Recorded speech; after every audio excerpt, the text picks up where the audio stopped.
باب هل ينفخ في يديه بعدما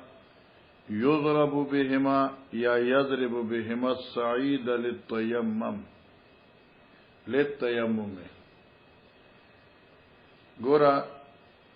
مقصد انعقاد د امام بخاری دی باب هل ينفخ لفظی معنی دا د آیا فکل شي یو سړی فی یده په خپل لاسونو کې بعد ما یضرب بهما الصعید للتیمم پس دین چراوا چې دې دا لاسونه پزمکه باندې لپاره د حاصلولو د تیمم لکه یو سړی په خاور باندې خپل لاس را ورځي ضربه چورته وي ورغینه بعد چې کوم دی نو دې به دا لاسونه سنډي یا فوکی یا نه فکل شي یا نشي فکل د امام بخاری رحمه الله د دې باب د انعقاد سبب دا دی چې بظاهر یو اشکال یا یو اعتراض واردېږي چې د تیمم سره خو مسلکیږي مخ تلویس راځي خاور سره دا مخ ککړکیږي نو که یو سره دغه سي خاور له لاس راواچی او دغه سي په مخ وي دا خو با سشي دا مخ به په دغه خاور به په مخ باندې اونخلي یا به دا مخ چې کوم دی د غیبانه به خاور راشي نو د مخ هغه حلیه چې کوم دغه نورانیت هغه به ختم شي نو دا خو مصلح شو او مصلح شرعا منع ده د بیا تیمم څنګه جایز شو د امام بخاری د غیبانه حل سره جواب ورکي چې الکا شریعت د تیمم مقصد مصلح کول د مخ نه دی بلکې دا لاس زمکه لراوا چې نو وی سنډا او دغه نرستو په مخ راخ چې مخ د خراب نشي دا یو خبره شو سو کوئی چې نه مقصد د امام بخاری دا نه دی مقصد دفیه ده د یو اشکال هغه دا دی چې اصل کې دا تیمم خو مطهر دی خو اصل شی خو دا تراب دی دا تراب اوس مطهر دی فزیدا اداس نو کله چې یو سره د زمکه لاس راواچی او دې د لاسونو اوسندي نو دوړه خلاړه د لاس لاړه اوس دا بي دوړو دا مخ باندې چې دې لاس راچی نو دا تیمم اوشد دي دا دې نقطه شو دا تیمم اوشو لکه چې تورا خو په لاس نشته او تا تاسو کړه اوسندل یاد فکر امام بخاری فرمایي چې او لاس نه دوړه فالتو سندل شي دغه دا لاس کا کرشي وی او فالتو دوړه چې دا هغه اوس سندل شي او دغه په تیمم کې کافی ده دغه چې مقصد تطریب الوجه نه دی بلکې دا یو حکم تعبدی دی چې دا حکمت باری تعالی ته معلوم دی الله سندل شي جناب وبه قال حدثنا آدم قال حدثنا شعبة قال حدثنا الحكم عن سعيد بن عبد الرحمن الأبزار عن أبيه قال جاء رجل إلى عمر بن الخطاب فقال إني أجنبت فلم أصيب الماء فقال عمار بن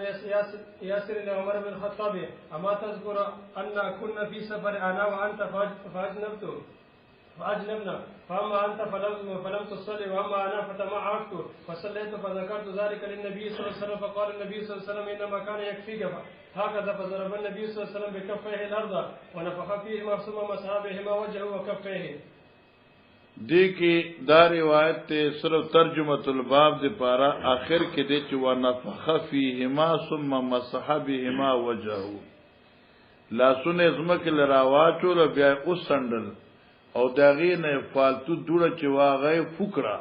او بیا په مخ باندې راخ کلا بس ترجمه الباب د امام بخاری ثابت شو ډیپټي ختم کړه اوس دا روایت ته واقعا د حضرت عمار او د عمر رضی الله عنهما دا چې په یو سفر کې د بیت المال په ساورو دا دو حضرات مقرر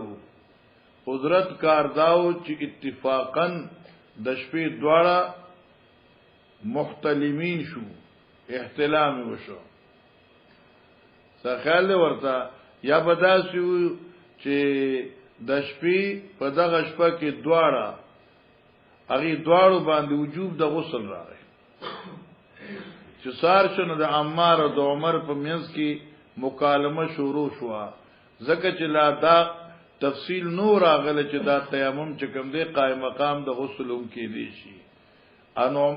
عمار چې سوکو عمر مزبرستو کو مزنکو دکه چې مز په ناپاکه حالت کې نه کیږي. حتی عمار چې را اوس د مسلې د تیمم راغله ده، نو شاید چې چونکه دا حدث خلیف دا تیمم دا حدث چې کوم دی دا تیمم په حدث کې خلیفہ دا حدث دی، پر حدث کې خدای اعضاء ظاهری دي او غسل کې خدا ټول بدن لمدول غواړي، نو لہذا دا ټول بدن په خارو کې ککړ غواړي. نو حضرت عمار منډه کړه ایو طرف ته ځانه بربند کړ، افتمعکتو کما تمعکت الحمار. نو په دې ځمکه باندې داسې اورغړی ده لکه چې هغه خاصه ساوري هغه حیوان رارغړی او معنا بلدیان وهاله وکنا انو دیراله. چې حضرت عمر نبی علیہ السلام ته حکم دغه اطلاع ورکړه، یا عمار په خپل راغ نبی علیہ السلام له اطلاع ورکړه. نبی علیہ السلام نے ایک وخت کو یکفی کہا کذا او اشاره وکړه طریقې معهوده د تیمم چې کومه په باس د وضو کې.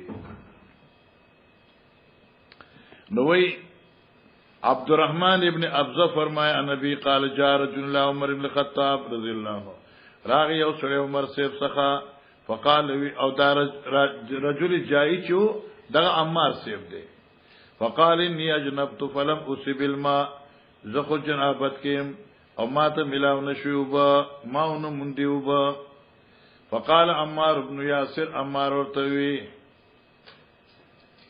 ٹھیک شو لعمر ابن الخطاب، عمر سیبتا اما تذکرو آیتن یاد عمر سیبا چی انا کننا فی سفر منگاو پیو سفر کی انا و انت زوت فاجنبنا منگ بانی قسل واوڑی دا واما انت فلم تصل هرچوی تاموز نو کرے واما انا هرچو مز فتماعکتو زو ارغڑ دم پدیز مکہ باندی الى آخره فصلیت بامامزک وذکرت ذالک للنبی صلی اللہ علیہ وسلم. ما دا خبر حضرت صاحب ته وړاندې کړه، نبی علیہ الصلوۃ والسلام ته اشاره وکړه وینما یکفیک هکذا تعالی کافی بالدقسی بس معنا رفع د جنابت لپاره تعالی کافی هغه طریقې اختیارول چې کوم رفع د حدث اصغر لپاره وی. نفاذ ربا د یکفی کہا کذا تفصیل کے صحابی نبی علیہ الصلوۃ والسلام خو انما یکفی کہا کذا بس. نو اوسوی ها کذا مشارله سی شه دي. فضرب النبي صلی الله علیه وسلم بکفه الارض، حضرت دوار لا سزم کلا واچول وانا فاخ فیهما او پای کې فوکه ورکا ثم مصحب بما وجه وکفیه. ٹھیک شو نو مسئلہ حل شو. اوس دین دا معلومه شو چې رجل جاهی چوکم نو دا غیر د عمار نو او د عمار او د عمر په منځ کې دا مسله شو. اوس دې ځکه د عمر صاحب چې رسول جواب ورکړی دی هغه نه ذکر سره دلته خدا دی چې فلم اصب الماء ما توبن ملاو نشنو سو کما خو دلته کې جواب شته نشته دی. نو عمر ورته چې لا تصلي مزبنه کوي. اوس لا تصلي دلته نشته دی، دا بتاله په نسائی صفحه 60 کې ملاوي. نسائی صفحه 60 راواغله جلد اول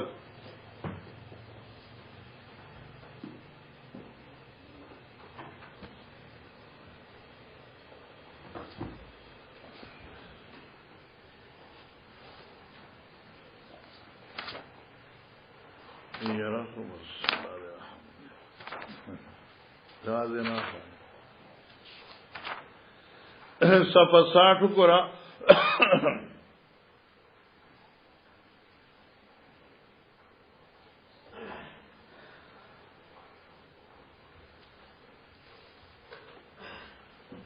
دا کیفیت التیمم دا باب دے او دلتم نون آخر من التیمم والنقو فی الیدین وی کننا عند عمر فاتاه رجل فقال یا امیر المؤمنین ربما نمکس الشعر والشعر ولا نجد الماء فقال عمر اما انا اذا لم اجد الماء لم اكن لأصلي حتى اجد الماء مالکو چبنا ملاویگی زخو مزنکما سوپر چدا وبونمم فقال عمار بن یاسر اتذکر یا امیر المؤمنین الى آخری وزنا طول تفصیل دے او بیا رسول راضی وفي روایت اتق الله یا عمار فقال یا امیر المؤمنین شئت لم اذکره قال لا الى آخره مسئلہ حل شو صفحہ 60 تا ته ملاو شو نو اوس حال تک عمر سے ورتویل چې مالو بنه ملای زخو مزونه کوما نو دغه وخت ورته عمار سے وی چې اما تذکرو ته نه یادې خبره چې ما مز کړو تا نو کړي او چې نبی علی السلام په دربار کې حاضر شو نو پیغمبر اسلام داونه چول دي مز کړي خدای راتوي چې تا پزمکه باندې ځان ارغړاولې ولې نه طالب بس یکفي کا کذاغه سے کافی وا نو معلومه شو چې دا تیمم چې دی څنګه چې رافع د حدث اصغر دی هکذا رافع د حدث اکبر دی باب التيمم للوجه والكفين وردا مسئله په ترمذی شریف کې شوی دا چې دا مسئله اختلافي ده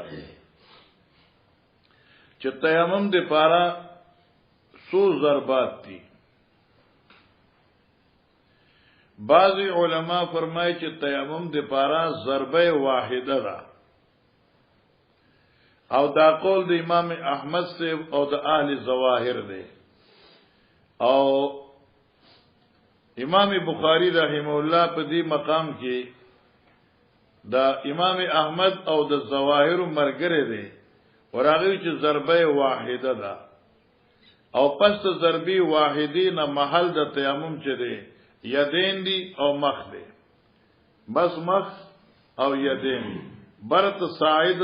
الى المرفقین دا نشته دی دا قول د امام احمد سیب دی دا د اهل ظواهر دی واکذا دغه مسلک د امام بخاری رحم الله دی دغه وجدا چې په دغه خبره باندې امام بخاری دې ځکه شپږ روایت پیش کړي او کله په یو انداز سره او کله بل انداز سره او مختلف اسانید سره هغه الفاظ استرابی راوړي چې کم کی کله یکفی کده او کم کی ضربتون دی او چرتا للوجه والکفین دی خو صاعد و مرفقین پکې ذکر نه دي نشپګ روایت مسلسل امام بخاری راوړي او تایید د مسلک امام احمد کوي او د اهل ظواهر او خپل پکورم جنډه لګولې دا چې زم دې مسله کې حنبلی المسلک و سبحان الله لیکن محدثین فرمائے اگر چې امام بخاری په دې مسله کې ډیر کوشش کړی دی رفع د اضطراب کو اضطراب د رفع شوی نه دی کما لا یخفا علی ماهرین الحدیث علما وای چې کم علما په دې فن کې ماهر دي نغي وای چې امام بخاری نه اضطراب نه رفع شوی دغه چې بعض روایتو د عمار کې ضربتن راضی بعض کې ضربتین هم راضی خو هغه فقط للوجه والکفین دی او بعض کې راضی ضربتن للوجه وللیدین الی الابات یا آبات نو هغه ترخونو پورې بعض روایتو کې راضی او بعض روایتو کې الی الصاعد راضی لہذا هغه خبره چې کما اصل د اضطراب وا نو هغه امام بخاری نے ذکر کړي کوشش کړی دی چې شپږ مختلف استادانو نه دا حدیث ما ته رسیدل دي او پای کې ضربۃ للوجه والیدین ذکر دی په یو روایت کې چې کوم دی د مرافق او د صادینو ذکر نشته مسلکی جمهور دا دی چې تیمم د پاره ضربتین دي امام مالک وی